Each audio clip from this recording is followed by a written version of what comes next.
أعوذ بالله من الشيطان الرجيم بسم الله الرحمن الرحيم الحمد لله والصلاة والسلام على رسول الله وعلى آله وصحبه ومن والاه اللهم علمنا ما ينفعنا وانفعنا بما علمتنا وزدنا علما يا أرحم الراحمين.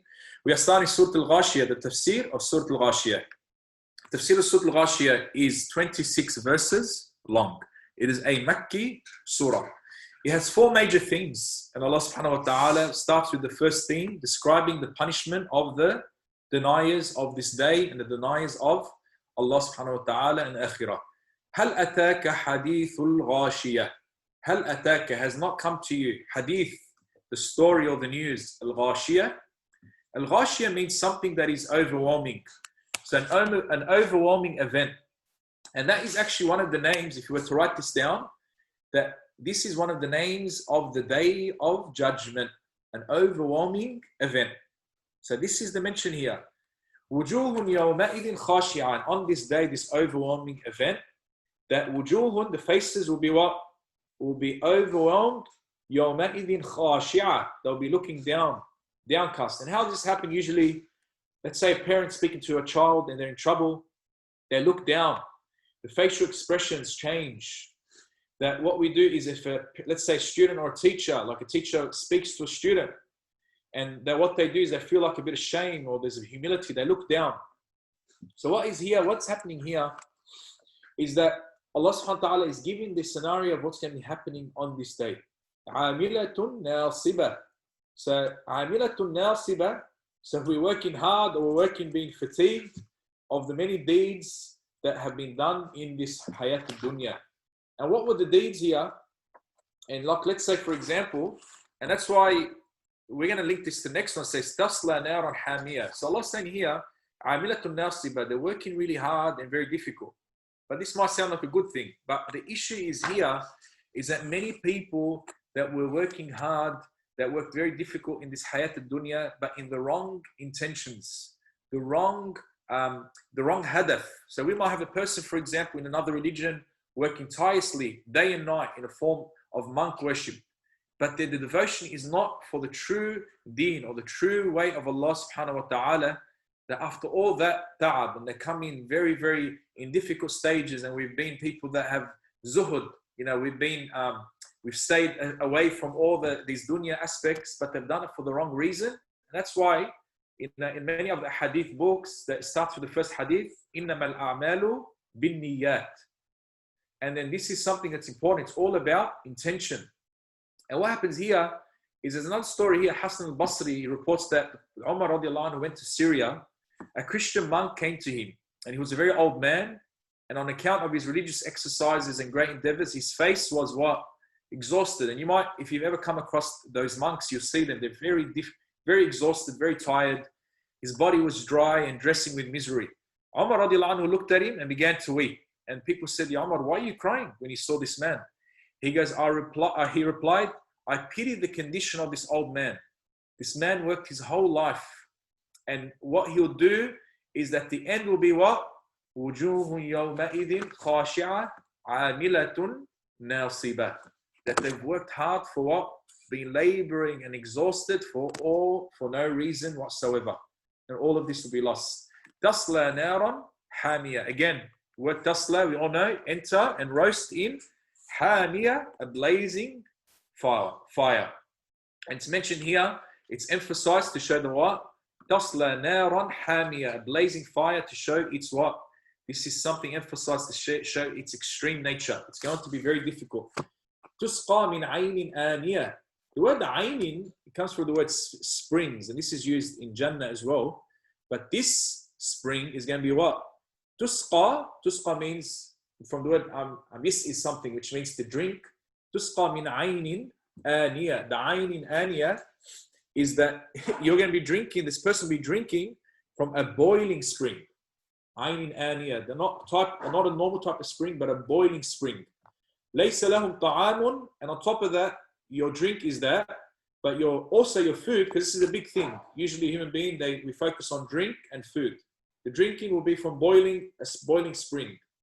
And the food that you'll be drinking, so the food that you'll be eating, لَيْسَ لَهُمْ طَعَامٌ إِلَّا مِنْ ضَرِيعٍ. And on top of that, they will only be eating what? Dry thorns. And this is something like a camel plant that might be like a plant that camels eat from, is a thorny plant. It's something that is bitter, it's dry, and there's no enjoyment. And when that comes through, it's going to also cause problems internally as well, coming down from the throat. And this is mentioned this is mentioned to the people of Ahl Makkah and Quraysh, because they know what dari' means and who eats from al-dari'. لا يسمن ولا يغني من جوع. That they neither nourish nor satisfy hunger. So even though this food is being given, we have food. Food is to nourish yourself from hunger and to what keep you a little bit happy. It's not going to cause any nourishment or any benefit. And on top of that, you're going to keep being hungry. They said the sifa of the people of Jahannam is they're always hungry and they're always asking for more water and more food. But they know that every time it's going to come in a form of torment. Allah subhanahu wa ta'ala keep us away. It's a very difficult situation and very difficult to envisage of what we're saying here. But these people, Allah subhanahu wa ta'ala says, جَزَاءً وِفَاقًا, that it's a fitting recompense for what they have done in their life. And another mention we mentioned here, that how can this be a fitting recompense for someone that done something like that for only 60 or 80 years? That this person, the ulama mentioned that if he were to live a million years, he will still keep doing that same sin. So Allah subhanahu wa ta'ala continues now and goes into the second theme of the people of Jannah. So وُجُوهٌ يَوْمَئِذٍ نَاعِمَةٌ. However, some other faces will be what? Na'ima, which means they're going to be very happy, very cheerful, very delightful. لِسَعْيِهَا رَاضِيَةٌ. لِسَعْيِهَا means something that they're pleased with, what efforts they have put in this dunya. All the efforts, all the sacrifice that they made for Allah subhanahu wa ta'ala. فِي جَنَّةٍ عَالِيَةٍ. They'll be in Jannah, so elevated. Aliyah means elevated gardens. And when we say elevated, you might even look at today, for example, we're around a beautiful farm area. And then what they have is that around the beautiful farm area, there's a beautiful home that sits on the top of that hill. فِي جَنَّةٍ عَالِيَةٍ. Somewhere that is high, that where the heart's desire.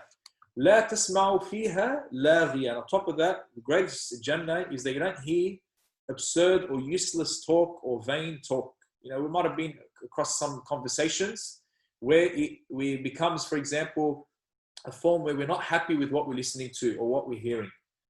فِيهَا عَيْنٌ جَارِيَةٌ. This is a word that comes again. عَيْنٌ جَارِيَةٌ. This word was used before. But عَيْنٌ جَارِيَةٌ means it's a flowing spring. Because when something's not flowing, sometimes it can be stagnant and cause what? Some issues with the water or becoming toxic. But here, this flowing spring is something that keeps bringing in new nourishment and fresh water coming through for the people and the dwellers of Jannah. فِيهَا سُرُرٌ مَرْفُوعَةٌ. And on top of that, that سُرُرٌ مَرْفُوعَةٌ, that they have raised couches. And the key here is that it doesn't change. Like with couches that we use now over time, and the more we sit on it, it changes. سُرُرٌ مَرْفُوعَةٌ. So the word plural, sarir, the word from the word sarir.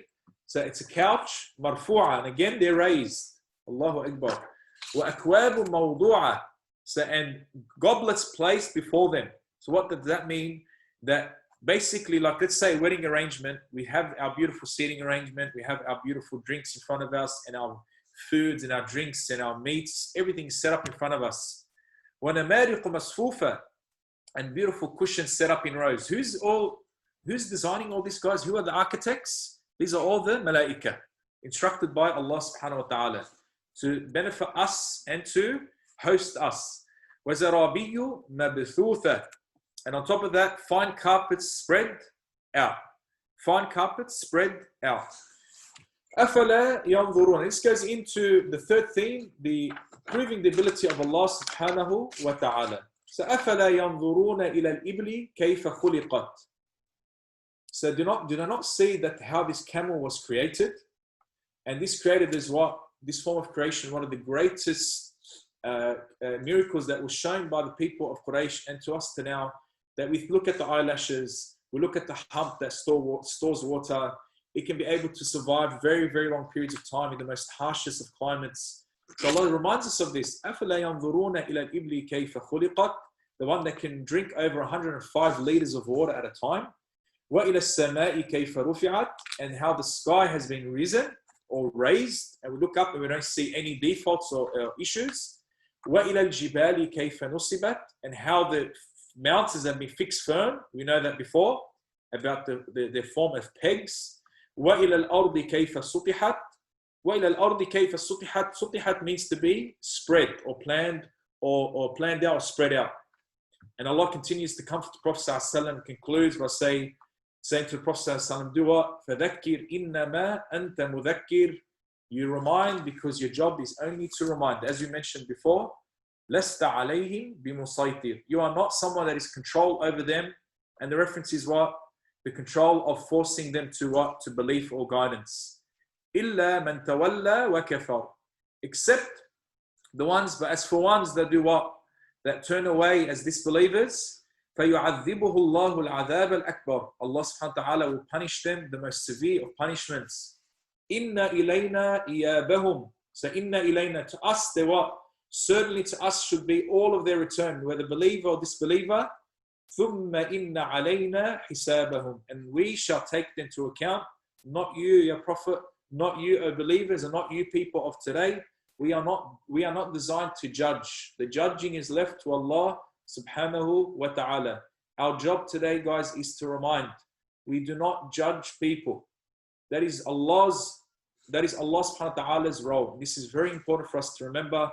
So the purpose and the summary of this surah, to remind us that we have a day of judgment, that we're going to be judged upon, and it's important for us to stay of high moral character and to ensure that we do the best we can to stay within the boundaries of Allah subhanahu wa ta'ala.